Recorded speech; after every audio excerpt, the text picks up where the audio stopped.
não está fácil, ora para desviar de outro.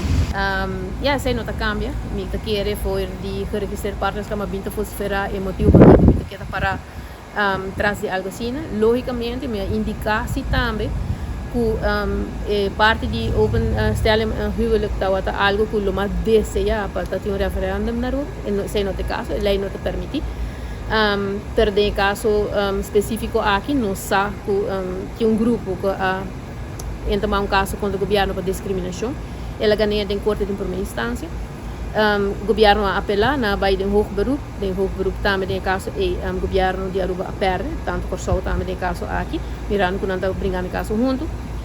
Agora que não o pueblo pede para o governo vai de corte de cassação, qual o governo faz também. Em princípio, a mim, aliás, em todo caso, Kiko é conselho de para o qual trata conselho de quando você advogado general, que está dando conselho na corte de caso aqui de cassação.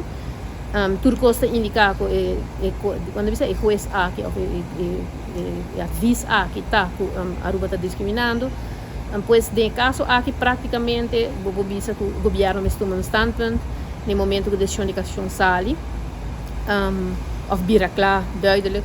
Pero quasi impossível que não vai desviar de essa aqui, mirando que está quando bisa advogado general que tem vasta experiência. Então, para mim, nem mesmo ponto na como trazer adiante acaba de reunião de durante o tratamento de openstelle huwelijk, não está cambia. E comitê único me fraxe tá watasa a me conhecer não standpoint sim não motivo não ponto de vista a mim não dá para conhecer de mim também de caso aí não está fácil ora para desviar de outro pero me quer de grupo aí foco tá para me trás também de caso aqui logicamente de grupo que não tá para trás isso aqui.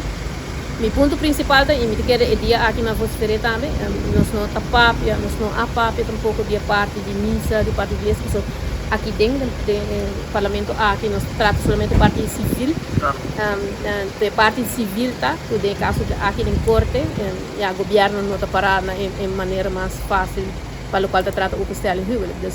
E essa aqui é puramente a parte discriminatória.